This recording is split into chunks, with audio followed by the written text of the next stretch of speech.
Welcome students to my channel. आज हम BRS lesson का एक नेक्स्ट टॉपिक करने जा रहे हैं, overdraft as per cash book. इसके लिए मैंने एक एग्जांपल लिया है। On 31 December 2019 cash book of Ram brothers showed an overdraft of ₹6,920। यानी कैश बुक का जो ओवरड्राफ्ट बैलेंस है राम ब्रदर्स का वो 6,920 रुपए है।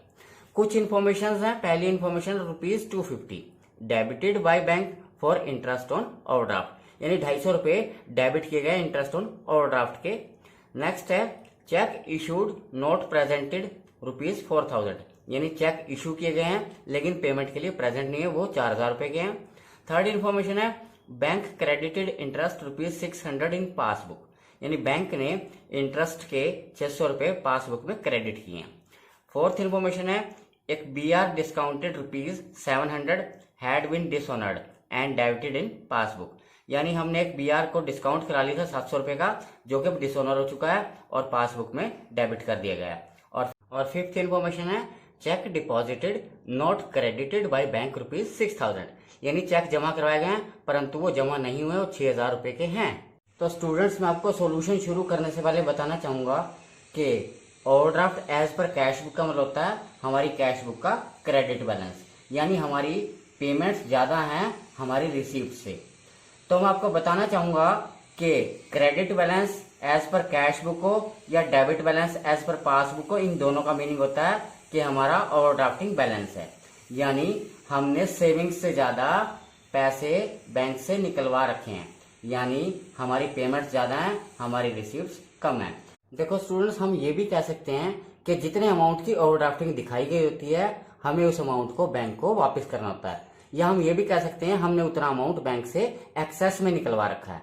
तो खैर अब क्वेश्चन शुरू करते हैं। On 31 December 2019 cash book of Ram brothers showed an overdraft of ₹6,920, यानी जो कैश बुक है राम ब्रदर्स की वो ओवरड्राफ्ट दिखा रही है 6,920 रुपए का। तो देखिए, सबसे पहले मैं आपको बताना चाहूंगा इसे हम कहाँ लिखेंगे, यानी प्लस वाले कॉलम में लिखेंगे माइनस वाले कॉलम में लिखेंगे। तो सबसे पहले हम इसको क्रेडिट बैलेंस लिखेंगे, credit balance as per cash book. और मैंने आपको बताया ओवरड्राफ्टिंग क्या होती है, हमारा जो बैलेंस है वो माइनस में है, तो हम माइनस में लिखेंगे इस आइटम को 6,920। अगर फिर भी आपको वीडियो समझ नहीं आ रही है तो आप बीआरएस की सबसे पहली वाली वीडियो देख सकते हैं, उससे आपको पता चल जाएगा कि हमें इसे किस कॉलम में लिखना चाहिए।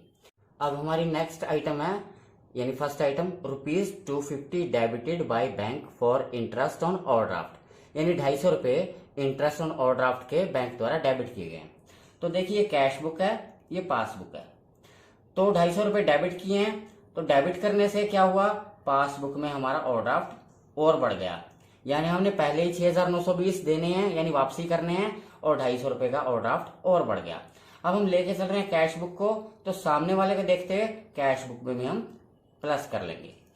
तो हम लिखेंगे interest on bank overdraft debited. तो अब बारी आती है इसको लिखने की कि कहां लिखा जाएगा। देखिए, प्लस आया है हमारा आंसर, तो हम मेन जो बैलेंस है यानी ओवरड्राफ्ट का जो मेन बैलेंस है उसके अंदर प्लस करेंगे, यानी उसके अंदर लिखेंगे, यानी उसके अंदर ऐड करेंगे। तो यानी ये माइनस वाले कॉलम में लिखा जाएगा 250। अब हमारा सेकंड पॉइंट है check issued not presented for ₹4,000, यानी 4,000 रुपए के चेक इशू किए गए हैं बट वो पेमेंट के लिए प्रेजेंट नहीं हुए हैं। तो देखिए, ये हमारी कैश बुक है, ये हमारी पासबुक है। देखिए, पहले ही हमारा ओवरड्राफ्ट चल रहा है, यानी उन्हें बैंक के 6,920 रुपए वापस करने हैं, और जैसे ही हम चेक इशू करेंगे तो कैश बुक में हम अपना ओवरड्राफ्ट बढ़ा लेंगे, बट वो पेमेंट के लिए प्रेजेंट नहीं हुए बैंक में, तो यानी पासबुक में हमारा ओवरड्राफ्ट कम है। हम लेके चल रहे हैं कैश बुक को और सामने माइनस है, तो अपनी कैश बुक में हम जो चेंज लाएंगे माइनस का चेंज लाएंगे, और हम लिखेंगे check issued but not presented, check issued but not presented और अमाउंट है हमारा 4000 रुपीज़ का। अब बारी आती है इसको लिखने की कि कहाँ लिखेंगे। अब माइनस है, हमारा आंसर माइनस में आया। तो अगर हमारा आंसर प्लस में आता तो हम मेन बैलेंस में ऐड करते जाते हैं। अगर हमारा आंसर माइनस में आता है तो हम इसे अपोजिट साइड में लिखते हैं, क्योंकि माइनस वाली आइटम दूसरे कॉलम में लिखी जाएंगी, अपोजिट कॉलम में। हमारी थर्ड आइटम है बैंक क्रेडिटेड इंटरेस्ट ₹600 इन पासबुक, यानी बैंक ने ब्याज के 600 रुपये पासबुक में क्रेडिट किए हैं। तो देखिए हमारी कैश बुक है और ये हमारी पासबुक है। तो बैंक ने अगर 600 रुपये क्रेडिट किए हैं तो हमारा ओवरड्राफ्ट घट जाता है, और कैश बुक में हमारा ओवरड्राफ्ट बढ़ा हुआ है। हम लेके चल रहे हैं कैश बुक को, क्योंकि हमें तो इन्फॉर्मेशन नहीं है कि बैंक क्रेडिट कर चुका है इंटरेस्ट के। तो सामने वाले को देखते हुए हम अपनी कैश बुक में चेंज लाएंगे माइनस का, और हम लिखेंगे बैंक क्रेडिटेड इंटरेस्ट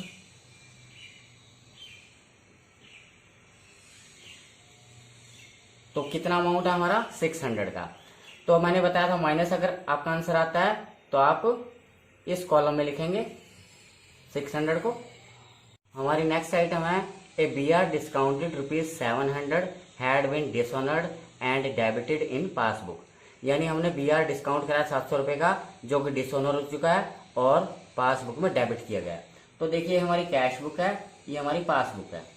तो ये BR जो है अब डेबिट हो चुका है, यानी पासबुक में ओवरड्राफ्ट बढ़ चुका है। हमें कैश बुक में कोई इन्फॉर्मेशन नहीं है, तो सामने वाले को देखते हैं कैश बुक में हम प्लस कर लेंगे, यानी जो चेंज लाएंगे वो प्लस वाला चेंज लाएंगे। तो यहाँ लिखेंगे BR discounted and dishonoured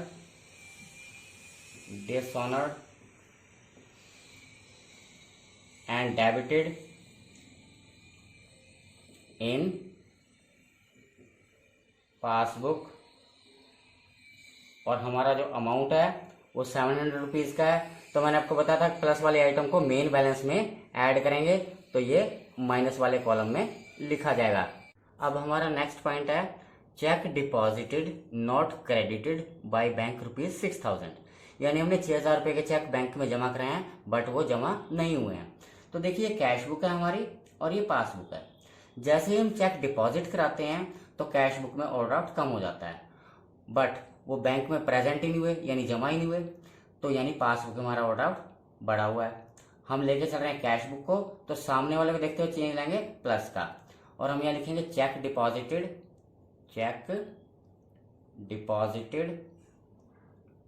not credited by bank, तो अमाउंट हमारा 6000। तो हमारा आंसर जो प्लस का है, तो प्लस के लिए हम मेन आइटम में इसको जोड़ेंगे, यानी मेन बैलेंस के अंदर इसको ऐड करेंगे, तो माइनस वाले कॉलम में इसको लिख देंगे। अब बारी आती है इसके टोटल करने की। हम यहाँ देखते हैं कि इसका हमारा टोटल बन रहा है, यानी माइनस वाले कॉलम का ज़्यादा है 13,870। अब बारी आती है प्लस वाले कॉलम के टोटल करने की। हमारे प्लस वाले कॉलम का जो टोटल आ रहा है वो आ रहा है 4600 रुपये, यानी 4600। और हम लिखेंगे ओवरड्राफ्ट बैलेंस लिख सकते हैं, या क्रेडिट को हम डेबिट भी लिख सकते हैं, डेबिट बैलेंस एज पर, यहाँ कैश बुक है तो इसको लिखेंगे पासबुक। और जब 13,870 में से 4,600 लेस करते हैं तो हमारा जो बैलेंस बचेगा वो हमारा आंसर आएगा 9,270 रुपये। तो यही हमारा आंसर होगा। और हम या तो लिखेंगे overdraft balance as per passbook या debit balance as per passbook 9,270 रुपये। तो इस तरह से हम क्वेश्चन सॉल्व कर सकते हैं। तो स्टूडेंट्स, अगर आपको आज की वीडियो अच्छी लगी है तो लाइक करें, शेयर करें, सब्सक्राइब करें और बेल आइकन का बटन ज़रूर दबाएं। Thank you for watching.